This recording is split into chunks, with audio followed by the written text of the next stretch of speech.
Good afternoon. ठीक आहे, चला लक्ष द्या. लक्ष इकडे वरती.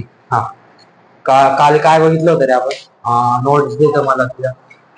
कोणी एकदम चांगल्या काढल्या नोट्स? ओके. कंपाऊंड बघितले होते आपण, मिक्सचर, त्याच्यानंतर elements, law of chemical combination.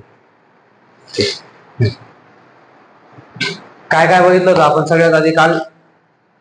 मॅटरचे 3 प्रकार बघितले होते. पहिला होता एलिमेंट, दुसरा काय होता, तिसरा मिक्सचर. ओके. एलिमेंट कसा असतो? प्युअर असतो. कसा असतो? प्युअर. कंपाऊंड कसा असतो? एका फिक्स प्रपोर्शन मध्ये असतो. कसा असतो? Fix proportion.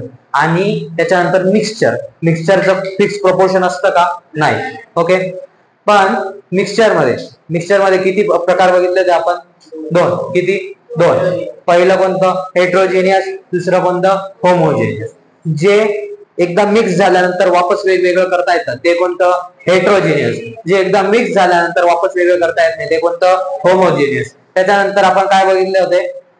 कंपाऊंडचे प्रकार. किती टाईपचे कंपाऊंड असतात? 3 टाईपचे. पहिलं काय? आयोनिक, दुसरं कोव्हॅलेंट आणि तिसरं ऑर्गॅनिक. ठीक आहे. आयोनिक कंपाऊंड मध्ये काय करतो आपण? एक तर इलेक्ट्रॉन गेन करतो किंवा एक तर इलेक्ट्रॉन लूज करतो. ओके. जो इलेक्ट्रॉन देतो त्याच्यावर कोणता चार्ज येतो? पॉझिटिव्ह. जो देतो त्याच्यावर कोणता चार्ज येतो? पॉझिटिव्ह.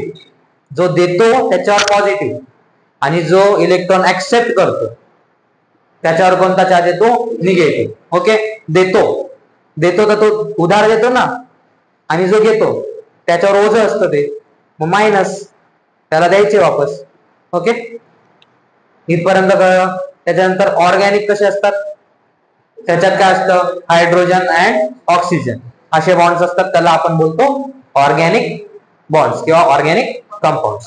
इथपर्यंत काही अडचण? त्याच्यानंतर आपण लॉ ऑफ केमिकल कॉम्बिनेशन बघितलं होतं. कोणता? लॉ ऑफ केमिकल कॉम्बिनेशन मध्ये 2 लॉ बघितले होते आपण. पहिला लॉ आहे law of conservation of matter, त्याला आपण बोलतो law of conservation of mass. त्याच्यानंतर दुसरा लॉ काय? Law of constant proportion. पहिला लॉ कोणता? Law of conservation of mass मध्ये काय बघितलं होतं? In chemical reaction the mass of reactant is equals to the mass of product. जेवढं रिएक्टंटचं मास असेल तेवढंच कोणाचं मास असेल? प्रोडक्टचं. ओके. जेवढं दळण टाकलंय तेवढंच पीठ भेटणार आहे. त्याच्यानंतर दुसरं काय? Constant proportion. कॉन्स्टंट प्रपोर्शन मध्ये काय शिकलो होतो? कंपाऊंड असतात ते एका कशा कॉन्स्टंटच्या प्रपोर्शन मध्ये असतात. बरोबर. काही कुठेही टाकतो का आपण? नाही. ओके. हे होता लॉ ऑफ कॉन्स्टंट प्रपोर्शन. कुठूनही घ्या एक कंपाऊंड, कुठूनही घ्या त्याचं प्रपोर्शन सेम राहील. आपण काय बघितलं तर पाणी कुठूनही घ्या, तलावातलं घ्या, विहिरीतलं घ्या, समुद्रातलं घ्या. H2O चं कंपाऊंड जसं प्रपोर्शन आहे तसंच राहील 1:8. ते बदलणार आहे का? नाही. तसं CO2 चं पण बदलणार आहे का? नाही. हे होतं लॉ ऑफ कॉन्स्टंट प्रपोर्शन. इथपर्यंत काही अडचण कोणाला? ओके. सायंटिस्ट कोण होते पहिल्या लॉ वाला? पहिला लॉ कोणता सायंटिस्टने सांगितला होता? Antoine Lavoisier, father of modern chemistry.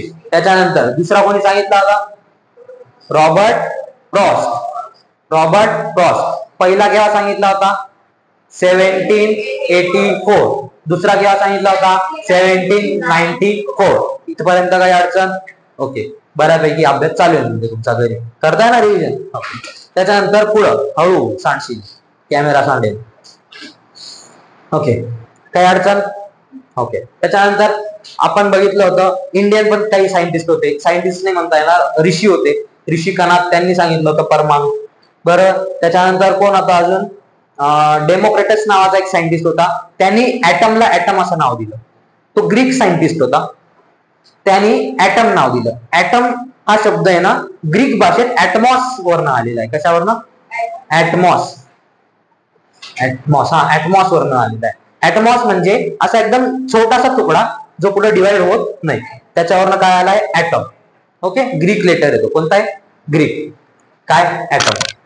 Greek letter वरनं आलेला आहे ऍटम. कोणता वर्ड होता तो? ऍटमॉस. ओके. काही अडचण इथपर्यंत? ठीक आहे. तसा सेल आहे ना, सेल शब्द हा आहे ना चायनीज याच्यातनं आलेला आहे. चायनीज म्हणजे सेल, सेलला काय बोलतो आपण, मला तो शब्द नाही आठवते, पण त्या भाषेत सेलचं स्ट्रक्चर असं बघा, हनीबी सारखं दिसतं. हनीबीचं कसं जाळ असतं छत्ता, तसा दिसतो ना, तर सेलचं स्ट्रक्चर आहे ना तसं दिसायचं.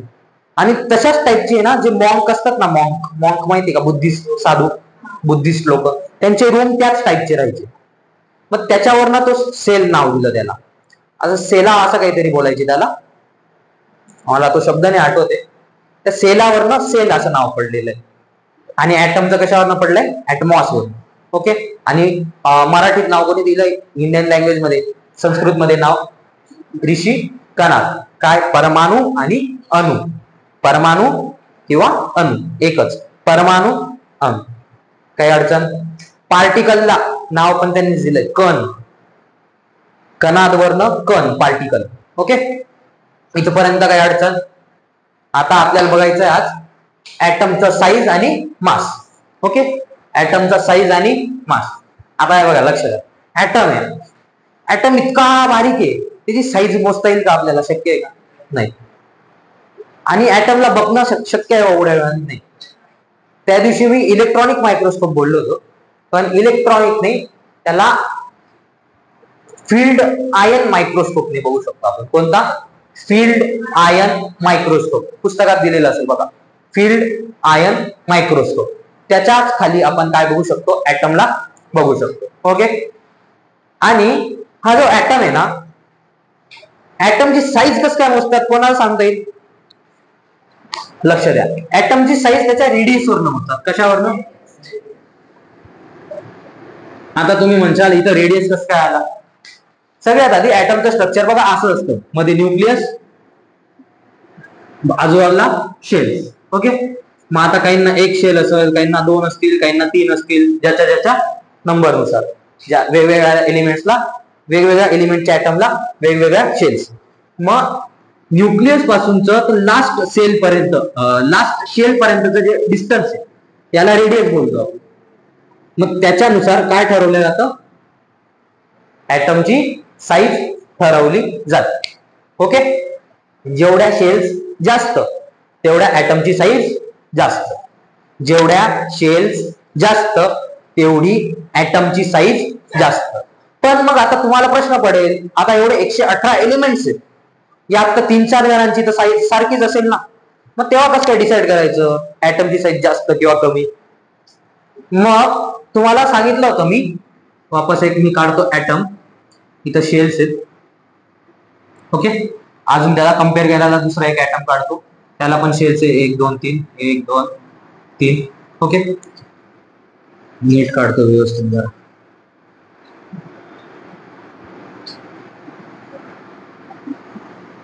ओके, या शेल्स आहेत. ओके, लक्ष दे, इकडं लक्ष दे. आता दोघे सारखेच साईज आहे, शेल्स सारख्या म्हटल्यावर साईज पण पण इथं इलेक्ट्रॉन्स असतात, बरोबर की नाही.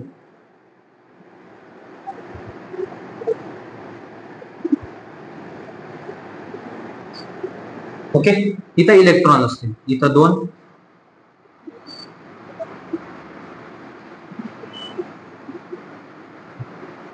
इलेक्ट्रॉन्स असतील.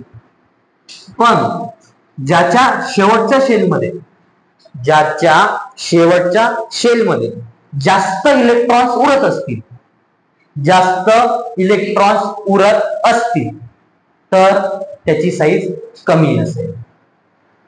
जास्त इलेक्ट्रॉन्स कमी, मी एक एक्झाम्पल देतो. ओके, इथं समजा उरलं आहे 1 इलेक्ट्रॉन आणि इथं उरलेला आहे 2 इलेक्ट्रॉन. लास्ट शेल मध्ये, लास्ट ऑर्बिट मध्ये किती इलेक्ट्रॉन उरलेला आहे, इथं 1, इथं 2. कोणामध्ये जास्त उरलेले इलेक्ट्रॉन, इथे. किती, 2 उरलेले. मग सिंपल लक्ष घ्यायचं, size equals to last orbit. Trick आहे मस्त. लास्ट ऑर्बिट मध्ये जर इलेक्ट्रॉन्स जास्त, हे नका घेऊ, फक्त एवढं घ्या, लास्ट ऑर्बिट इलेक्ट्रॉन जास्त तर साईज कमी. साईज कमी. लास्ट ऑर्बिट मध्ये इलेक्ट्रॉन्स कमी तर साईज जास्त. असं राहील लक्षात. कन्फ्युजन नक्की नोट करा.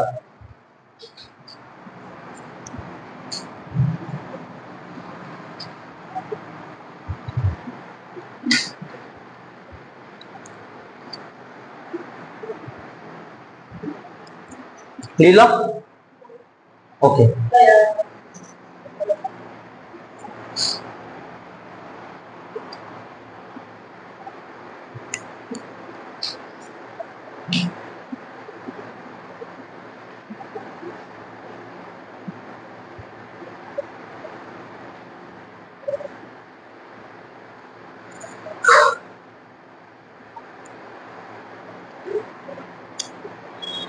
भीम की शक्ति सामने कोई दिख ना पाए. छोटा भीम छोटा भीम छोटा भीम छोटा भीम भीम भीम भीम छोटा भीम छोटा भीम. यारों का है राज सबका मुर्गा लड्डू का शौकीन. भीम भीम छोटा भीम छोटा भीम.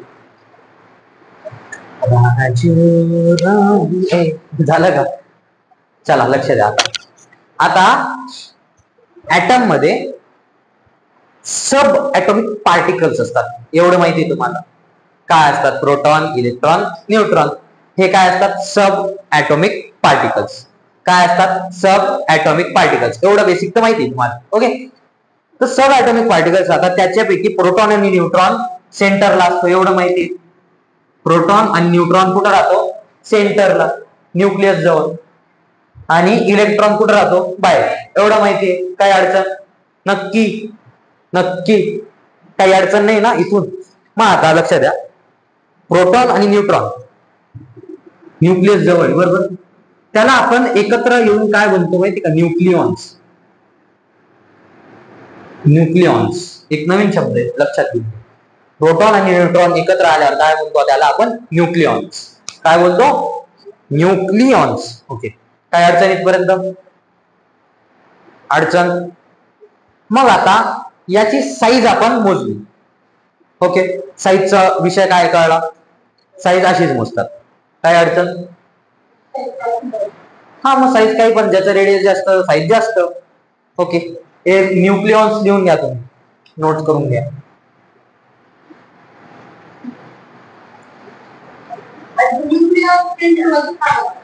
अरे ते न्यूक्लिऑन्स काय असतं? प्रोटॉन आणि न्यूट्रॉन एकत्र आले ना, त्याला आपण न्यूक्लिऑन्स बोलतो. नाही, ते सेंटर मध्येच राहतात. प्रोटॉन आणि न्यूट्रॉन सेंटर मध्ये राहतात.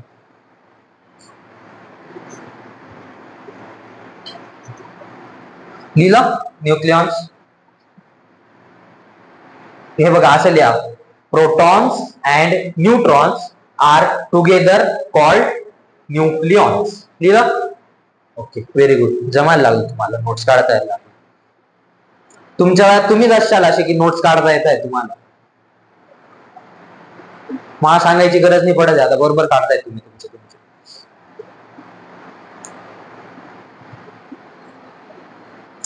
नोट्स अशा काढायच्या ना, मी जे सांगतोय ना ऍज इट इज नाही काढायच्या.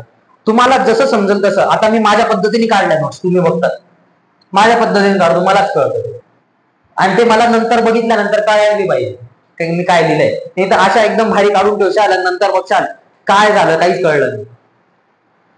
एकदम शॉर्ट मध्ये लिहायच्या वाटलं असतं, पण पेपरात फुल लिहायच्या. पण इथं आपल्याला कळायसाठी म्हणजे वेळ जात नाही आपला. फक्त पेज पलटलं का, एक नजर टाकली का, आवरावर. ओके. चल लक्षात. आता साईज आहे, त्याला आपण ऍटॉमिक साईज बोलतो. कशाची? ऍटमची साईज म्हणजे काय? Atomic size. ऍटमची साईज म्हणजे ऍटॉमिक साईज.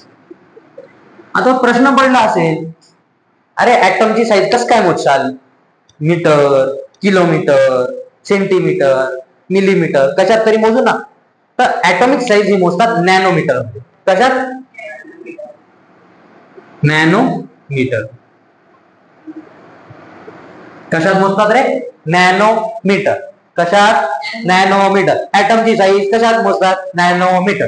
ऍटॉमिक साईज कशात मोजतात? नॅनोमीटर. ओके. मग आता लक्ष द्या, 1 nanometre is equals to 10⁻⁹ metre. 1 nanometre is equals to 10⁻⁹ metre. किंवा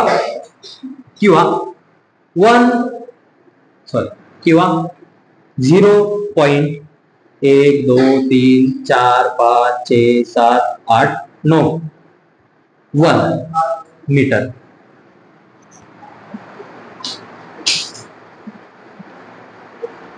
okay. 1 nanometre is equal to 10⁻⁹ metre. 10⁻⁹ metre और 0.0000000001 मीटर. 0.00000001 मीटर. काय अडचण? इथपर्यंत कळलं? काय अडचण इथपर्यंत? मग आता हायड्रोजन एक्झाम्पल घेऊ आपण. काही एक्झाम्पल. हायड्रोजनची काय असते साईज? 0.1 नॅनोमीटर. त्याच्यानंतर अजून साईज बघू आपण. हिमोग्लोबिन आपल्या रक्तात काय असतं? हिमोग्लोबिन असतं ना, त्याची आहे 10 नॅनोमीटर. आणि त्यानंतर काय? H2O ची आहे 1 नॅनोमीटर. 1 नॅनो. काही एक्झाम्पल्स आहेत साईज. आता याच्यातले हे दोन काय एलिमेंट्स आहेत आणि हे काय कंपाऊंड. काय? हायड्रोजन, हिमोग्लोबिन आणि H2O वॉटर, पाणी, जल, नीर. ओके. लिहिलं का? लिहिलं.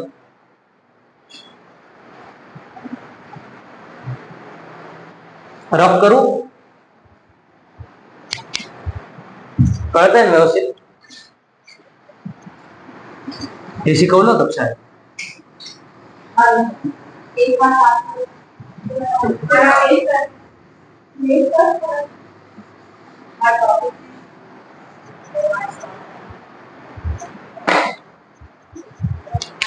आता बघू आपण ऍटॉमिक मास.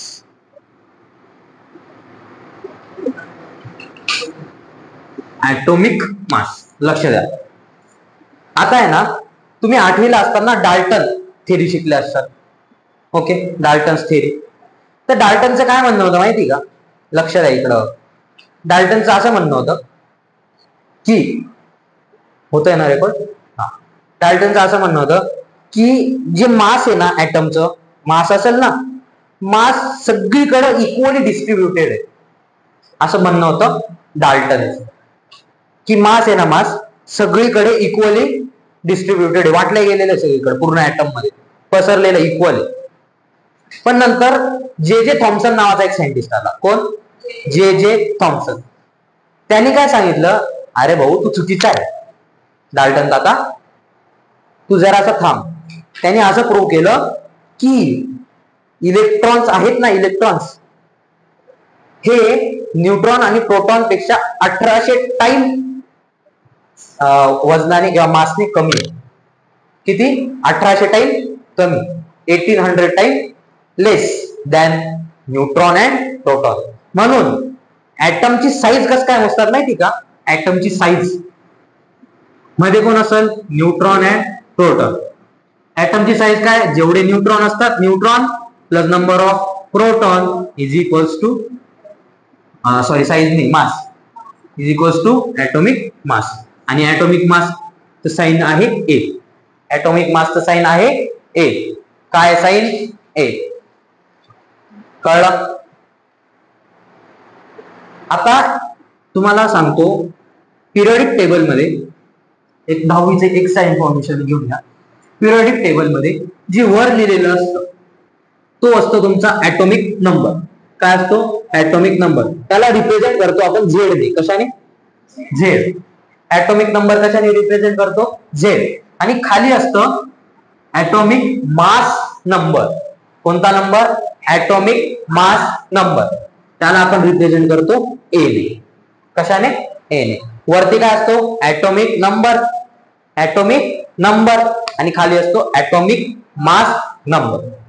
कळलं? कळलं? काही अडचण नाही. पुढे जायचं. मग आता बघा ही ऍटॉम आहे. ऍटमचं काय मोजायचं? आपल्याला मास मोजायचंय. तर त्याला आपण ऍटमला वजन काट्यावर घेऊन मास मोजू का त्याचं? शक्य आहे का? ऍटम आपल्याला बघता येत नाही त्याला कसं काय घेऊ आपण? शक्य आहे का? मग अशा कंडिशन मध्ये ऍटम कसा आहे? Very very very very very very very very very very very very आणि व्हेरी व्हेरी टायनी. बरोबर की? फार फार फार फार फार आणि फारच काय छोटा आहे. कोण? ऍटम. मग आता ऍटमचं मास कसं काय मोजाल? मग अशा वेळेस काय केलं माहिती का सायंटिस्टनी? त्यांनी घेतलं रिलेटिव्ह मास. कन्सेप्ट घेतली रिलेटिव्ह मासची. इथं तुम्हाला कन्सेप्ट येणार आहे रिलेटिव्ह मास. रिलेटिव्ह मास का घेतली? कारण ऍटमची साईज कशी होती? फार छोटी होती. त्याचा मास मोजणं जरा डिफिकल्ट होतं. मोजता येत होतं पण डिफिकल्ट होतं. त्रास होत होता. म्हणून काय घेतलं आपण? रिलेटिव्ह मास. आता रिलेटिव्ह मास बघा, आता आपल्याकडे समजा पट्टी नाही मोजायला. आपल्याला याची साईज घ्यायची आणि दुसऱ्या रूम मध्ये बोर्ड लावायचा समजा, तर मी कसं मोजन? पट्टीने 2 3 4 5 6 7 8. मी असं सांगाल 8 बिल्ला साईज आहे माझी. मग लगेच तिकडे जाऊन 8 बिल्ला कसे मोजेल? बरोबर की नाही? रिलेट केलं मी कोणाला? हाताला. पट्टी होती का? नाही. हाताला रिलेट केलं आणि तिथं जाऊन तेच मोजत. मग यांनी काय केलं? सिंपल एकाचाच मास फाइंड केला. कोणाचा फाइंड केला असेल त्यांनी? हायड्रोजनचा. कोणाचा? हायड्रोजनचा मास फाइंड केला. हायड्रोजन मध्ये काय होता? प्रोटॉन एकच होता. प्रोटॉन एकच होता. न्यूट्रॉन नव्हता हायड्रोजन मध्ये. आता ऍटॉमिक मास कसं काय फाइंड करता माहिती ना? काय? Number of protons plus number of neutrons is equals to 8. मग प्रोटॉन किती होता? 1 प्लस न्यूट्रॉन होता का त्याच्याकडे? नाही. मग काय झालं? त्याचं मास 1. कळलं? मग हायड्रोजनचं मास काय झालं? 1. हायड्रोजनचं मास काय झालं? 1. मग त्या हायड्रोजनचं मास 1 आहे ना, तर मग असं केलं की आता समजा एक कार्बन आहे. एक साइडला आपण तराजूवर ठेवला हायड्रोजन आणि एक साइडला ठेवलं कार्बन, किंवा एक साइडला आपण तराजूवर ठेवला इथं बघा, हा तराजू आहे आपला, डिजिटल आहे जरा.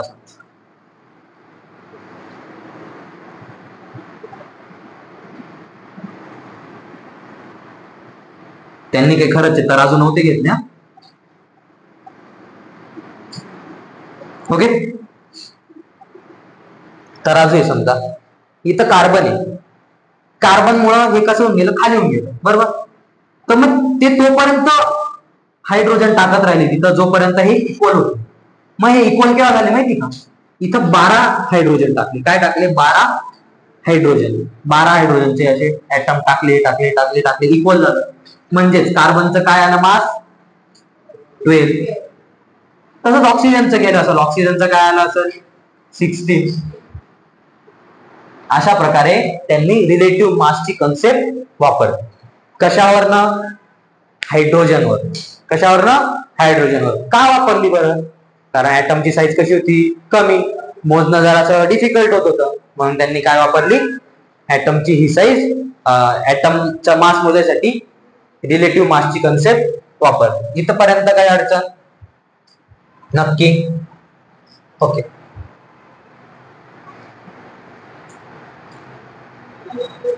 पण नंतर काय झालं?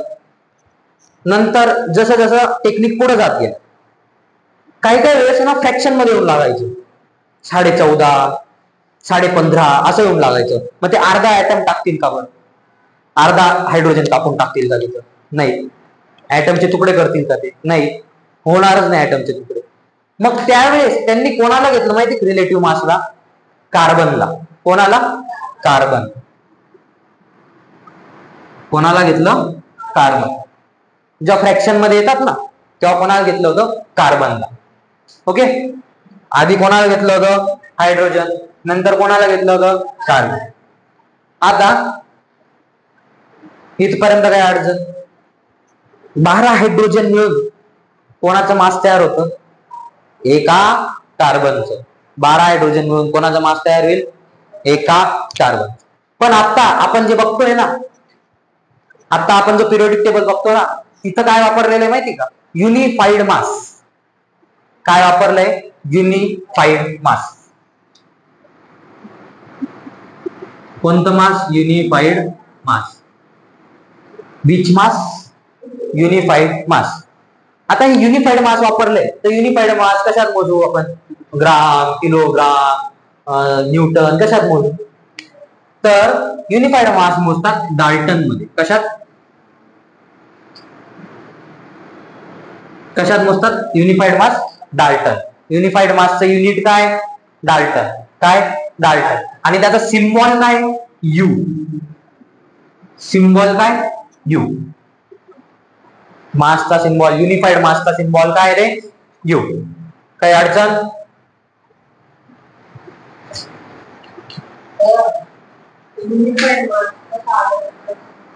आधीच्या काळात त्यांनी वजन काटा घेतला. समजा सपोज हायड्रोजन जेवढा आहे का, मग इथं समजा इकडं काय कार्बन, मग किती हायड्रोजन टाकल्यावर त्याचं वजन इक्वल येईल? मग 16 हायड्रोजन का, मग त्याचं वजन किती? 16. मग नंतर काय केलं? मग फ्रॅक्शन मध्ये येत होतं, पॉइंट मध्ये येत होतं. मग त्यांनी कार्बन घेतला रिलेटिव्ह मास. किती कार्बन टाकल्यावर याचं वजन येतंय बघ. ओके. कार्बन घेतला. पण आताच्या काळात युनिफाईड मास एक नावाची कन्सेप्टच आहे डायरेक्ट. युनिफाईड नावाचं एक युनिटच आहे. त्याला आपण डाल्टन मध्ये मोजतो आणि त्याचा सिम्बॉल आहे यू. कळलं? ओके. मग आता 1U is equals to 1U म्हणजे किंवा 1 Dalton is equals to 1.66 into 10⁻⁻27 kilogram.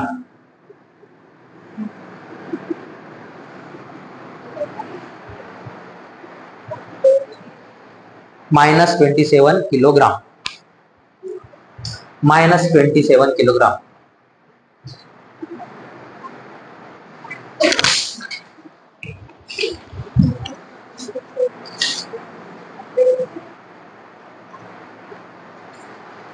Okay.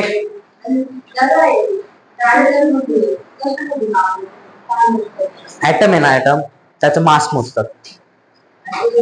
हा. ओके. इथपर्यंत काही अडचण? मासची तुम्हाला सगळं आता क्लिअर होऊन गेलं असेल. एवढंच का मास बद्दल? काही जास्त नव्हतं डिटेल. ओके. जायचं पुढं? जायचं? डाऊट आहे का काही? सांगा. ओके. रफ करू?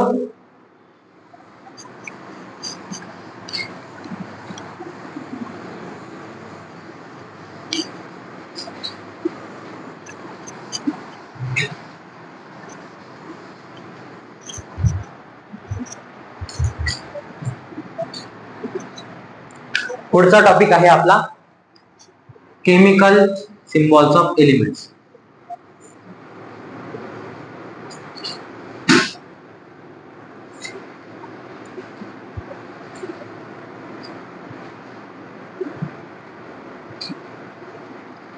Chemical symbols of elements. हा जो डाल्टन होता ना, डाल्टन हा तेव्हा ना फार क्युरियस होता. तेव्हा काही ना काही करतच राहायचा. त्यांनी काय करून ठेवलं माहिती का डाल्टन? आता हायड्रोजन आहे ना, हायड्रोजन, तर आपण हायड्रोजनला आता H लिहितो ना, तर त्यांनी हायड्रोजनला सिम्बॉल काय दिला असेल? असा. हा आहे त्याचा हायड्रोजन. कार्बनला सिम्बॉल कसा दिला असेल? असा. हा आहे त्याचा कार्बन. असे सिम्बॉल्स देत होता. त्याच्यानंतर हा मर्सडीज सारखा सिम्बॉल जरा हा कोणाचा आहे? फॉस्फरस. मर्सिडीज सारखा सिम्बॉल फॉस्फरस. मग आता आपल्याला बघा प्रत्येक वेळेस असं केमिकल रिॲक्शन करायला परवडेल का?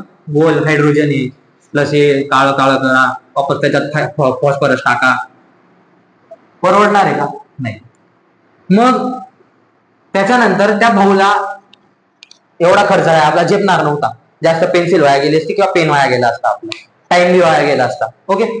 मग एक सायंटिस्ट होता, त्याचं नाव आहे ब्रॅझेलियस. कोण?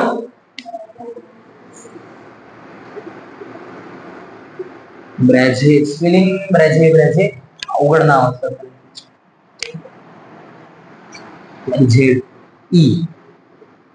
ZELLUS ब्रॅझेलियस.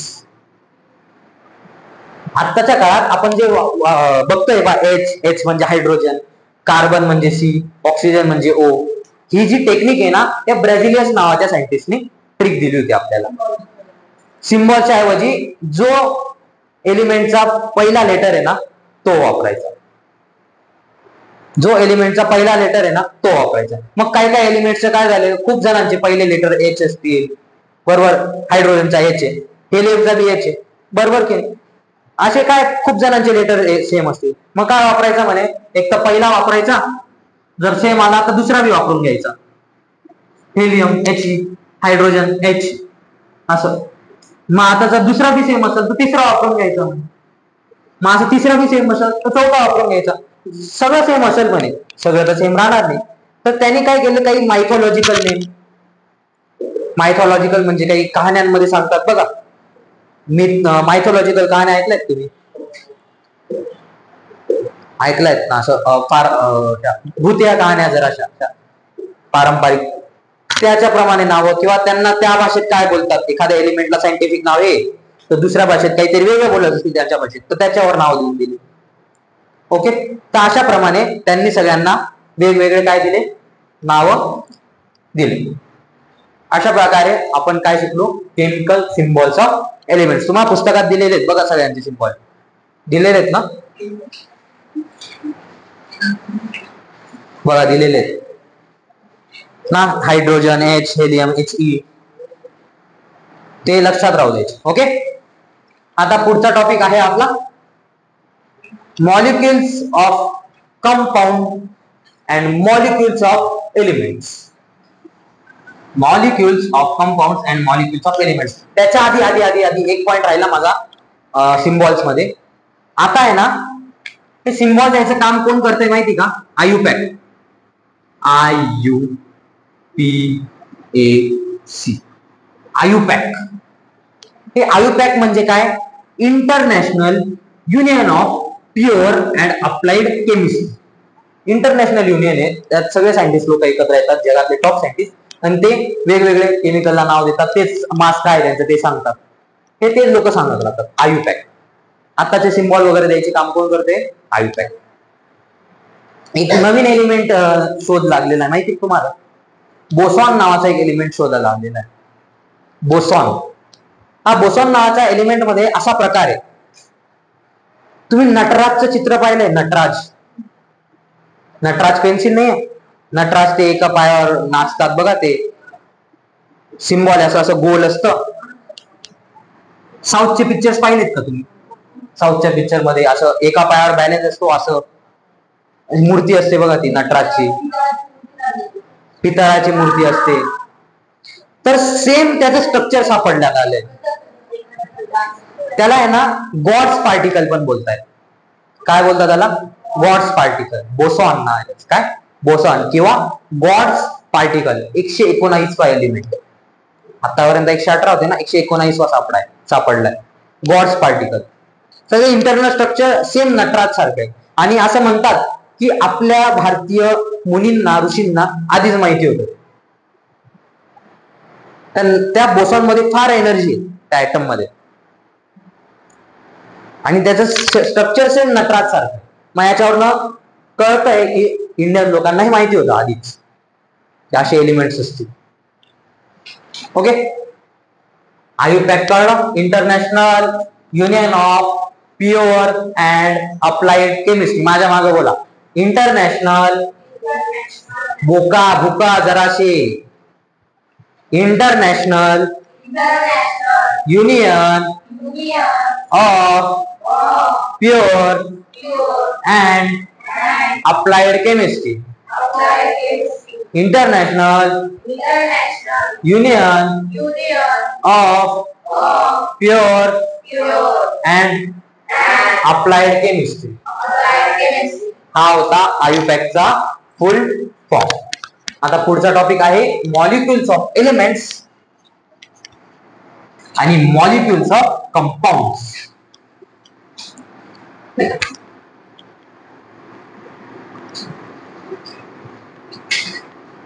Molecules of elements and compounds.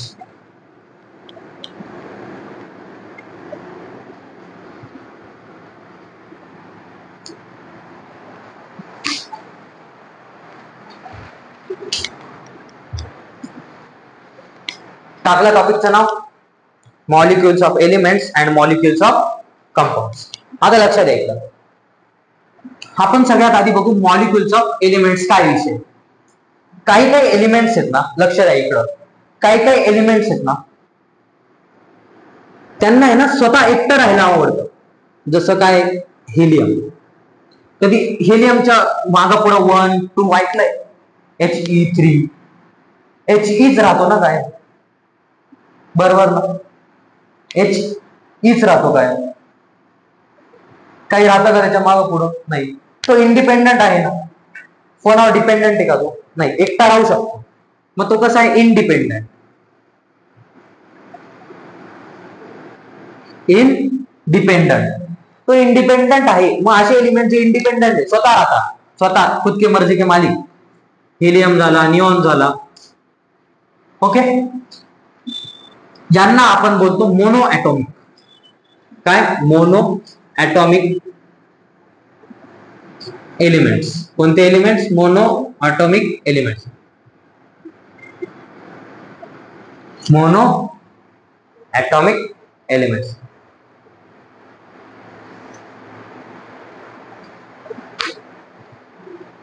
किंवा त्यांना आपण बोलतो नोबेल गॅसेस.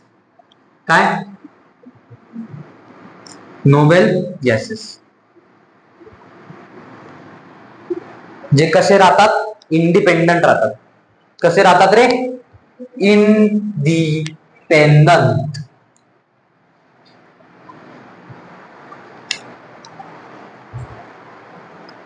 कसे असतात? त्यांना आपण मोनो ॲटॉमिक एलिमेंट्स बोलतो. आणि काही काही जे असतात जे एक दुसऱ्यांशिवाय राहू शकत नाही. For example oxygen. ऑक्सिजन कसं राहतं? O2. कायम ऑक्सिजन कसं राहील? O2. अजून फॉर एक्झाम्पल P4. फॉस्फरस कसं राहील? P4. ओझोन कसं राहील? O3. हे बघा सेमच एलिमेंट आहे, पण 2 एकत्र आलेले, इथं 4 एकत्र आले, इथं 3 एकत्र आले, बरोबर. मग हे इंडिपेंडंट आहेत का? नाही, एकमेकांवर डिपेंडंट आहेत. मग यांना बोलतो आपण पॉली ॲटॉमिक. काय? Poly atomic. पॉली ॲटॉमिक काय बोलतो यांना? Poly atomic. हे आहेत मॉलिक्युल्स ऑफ एलिमेंट्स. हे काय? Molecules of elements. मॉलिक्युल बनला ना, ऑक्सिजनचे 2 ॲटम एकत्र येऊन काय बनला? प्युअर काय बनला? आपला ऑक्सिजन. हे काय झाले? Molecules of elements. Molecules of elements, okay. मग आता आपण बघू मॉलिक्युल्स ऑफ कंपाऊंड. काय बघायचे? Molecules of compound. आता समजा हायड्रोजन प्लस ऑक्सिजन काय तयार होतं? वॉटर. ऑक्सिजन प्लस हायड्रोजन काय तयार होतं? Water, okay. पण हायड्रोजनचा एलिमेंट वेगळा, हायड्रोजन हा एक वेगळा एलिमेंट आहे आणि ऑक्सिजन काय? वेगळा एलिमेंट आहे. मग आपण काय शिकलोय? कंपाऊंड म्हणजे काय? 2 वेगवेगळे एलिमेंट एकत्र येतात, त्याला काय बोलतो आपण? कंपाऊंड. मग हे कोणाचे मॉलिक्युल्स आहेत? Compound. For example CO2 okay. CO2 म्हणजे कार्बन डायऑक्साइड, यांना आपण बोलतो मॉलिक्युल्स ऑफ कंपाऊंड, आणि यांना काय बोलतो मॉलिक्युल्स ऑफ एलिमेंट्स, यांना काय बोलतो मॉलिक्युल्स ऑफ कंपाऊंड्स. कधी धरतात. आता एक कंपाऊंड आहे ना, कंपाऊंड कसं काय फॉर्म होतं माहिती का, यांच्यामध्ये ना केमिकल अट्रॅक्शन असतं. काय असतं? Chemical attraction. केमिकल अट्रॅक्शन झालं म्हणजेच काय फॉर्म झाले, कंपाऊंड. त्याची डेफिनेशन आहे, compound is form by chemical attraction between two elements. Compounds are formed by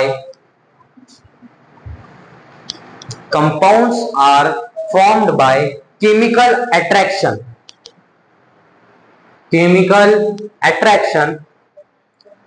between two elements.